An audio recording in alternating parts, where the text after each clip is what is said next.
So today I am going to show you how to make some really delicious sandwich rolls or burger buns. And so rather than do a separate little bit on what ingredients you need, I'm just going to go through them right here, right now. So all you're going to need is 375 grams of my flour blend, and I've popped that into a large bowl because that's the bowl we're going to be using to make the rolls in.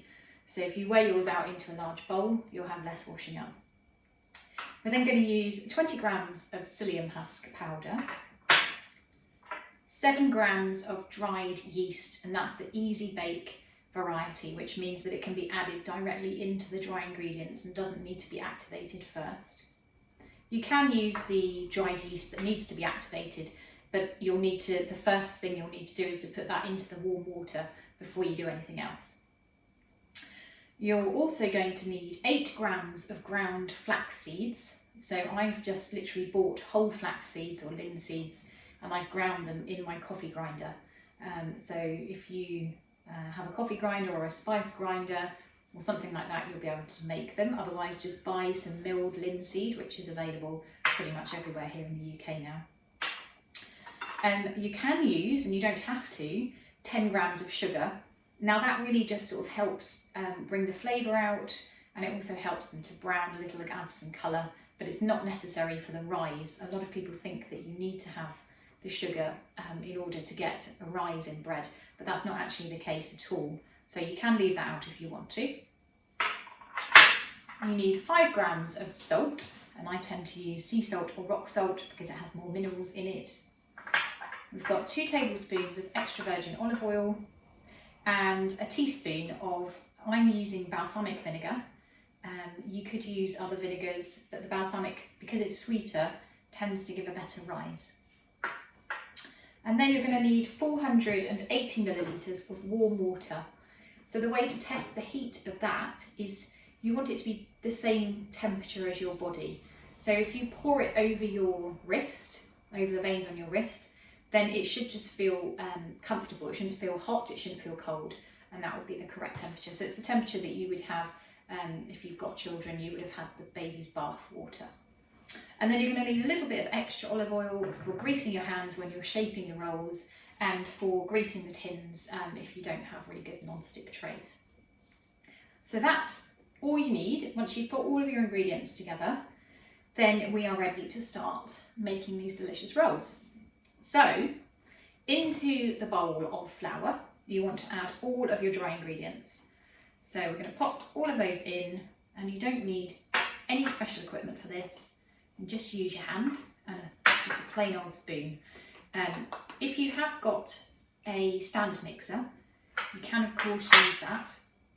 Makes life easier because you don't have to do the mixing, and you can get on with something else while it mixes, but really it's completely unnecessary. It's just to make it easier. So we're going to literally mix all of the dry ingredients together, and you want to really make sure that those are very well combined before you add the wet ingredients. And this is the same for all gluten-free bread making or cake making, for anything really. Because the psyllium husk powder is your gluten replacer, if you don't mix it in well, you might find that the consistency can be a bit irregular. So you really want to mix that in well, just to make sure that it's well combined in the dough. And the same for the yeast, obviously, you want that to be nicely combined. Don't want that to be patchy. It just makes life much easier. So we've given that a good stir, that will be enough. Nothing, you don't need to go over the top. Kids enjoy doing this bit. And then we're literally just going to empty in our wet ingredients. So that's the oil and the vinegar. And the vinegar just helps with the rise. I don't actually know the science of it, but without the vinegar it doesn't rise quite so well. So that's why I add the vinegar in.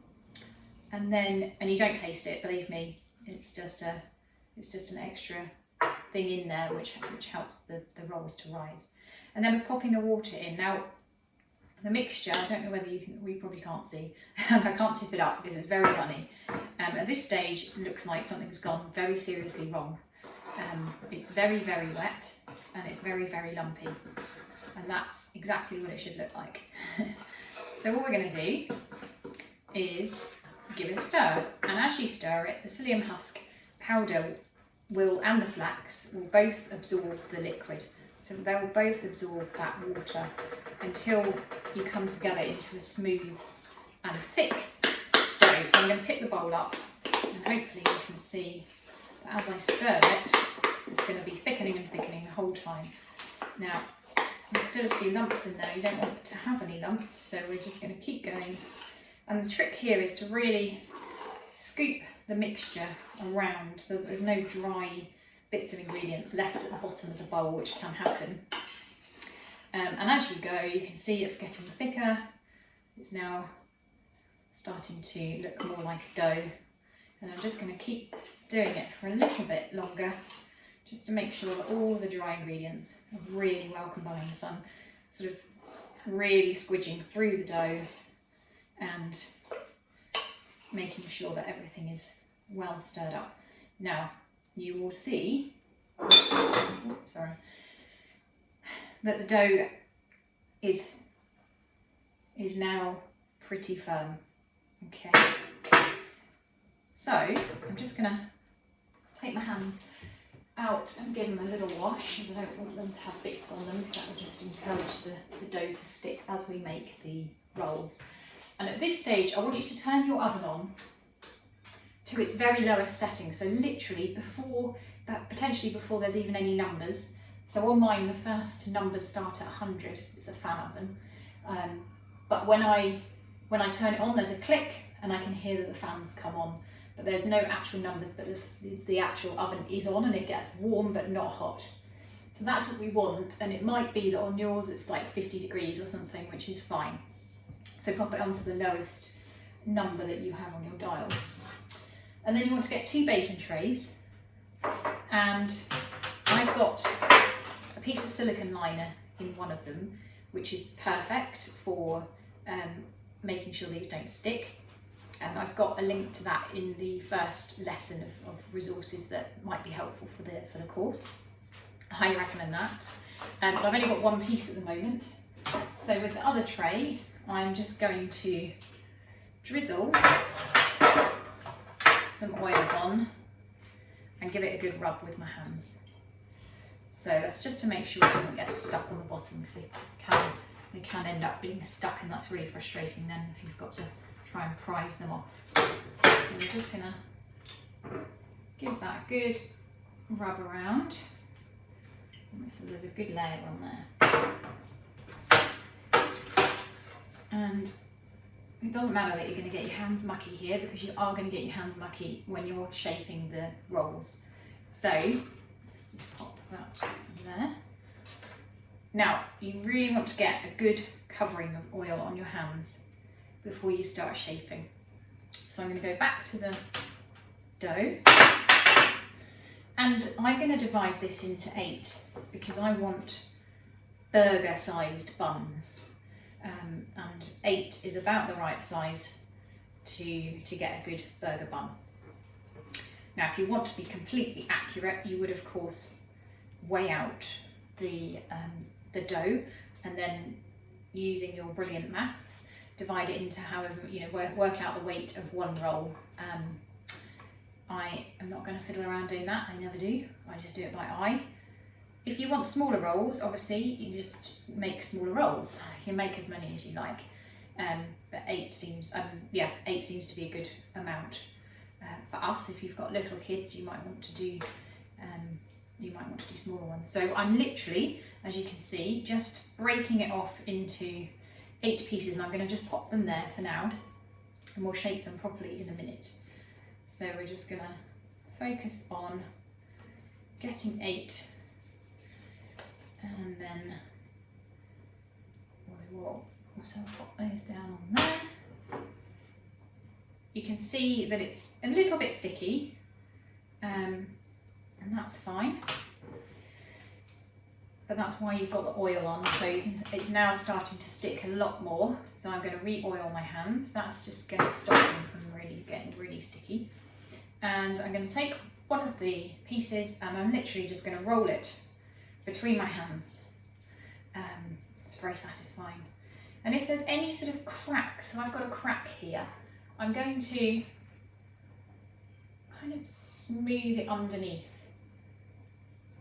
so that you end up with a nice smooth top on your bun. Okay, I'm going to pop that to the bottom. So the cracky bit is now right at the bottom and the top is nice and smooth. So same with this one, there's a cracky bit there. I'm going to kind of fold it under, roll it between my hands to get a nice smooth top, and then you can just shape it like that. So we're basically leaving them, you know, totally cylindrical, as round as you can. So you can see, you don't want to press them down, you don't want to make them flat or anything like that. So this one I'm just stretching over the top to make the join at the bottom. You don't have to fiddle around doing this, you can literally just roll them, but it just makes them look a bit neater.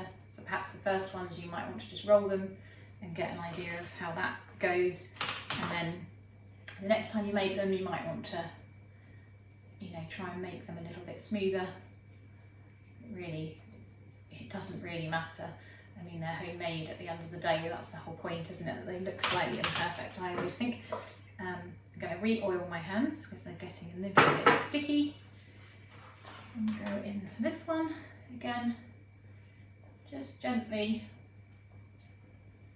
smoothing it over, rolling it out. And then what we're going to do is we're going to pop these in the oven to rise in that warm oven, so it's not hot, it's just on its lowest temperature. We're going to pop them in for 20 minutes. And then we'll come back and we'll turn the oven up, and they'll cook for around about 25 minutes. But I'll come back to that and show you what they look like when they're risen. Okay, so just going to put a little bit more oil on my hands because I want them to be nice and oily on the top. And that is so they don't dry out as they rise, because we're doing a very quick rise on these.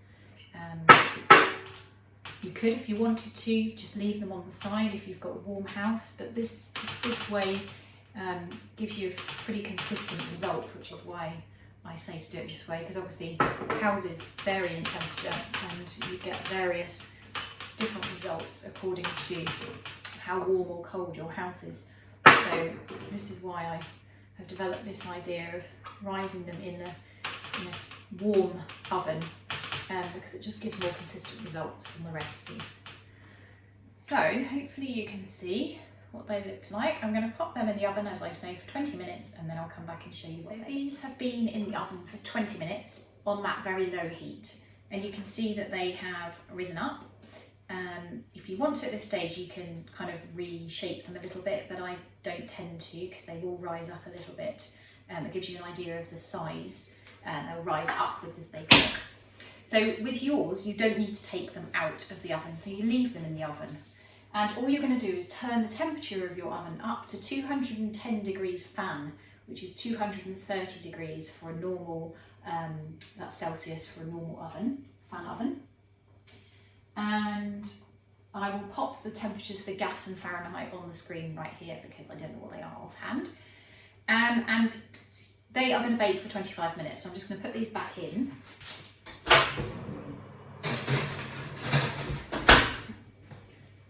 So I'm going to set my timer for 25 minutes. So it's really simple for you. All you're going to do, you don't need to take them out. You can just have them in the oven, in the warm oven for 20 minutes. So they're in the warm oven for 20 minutes on that very low temperature.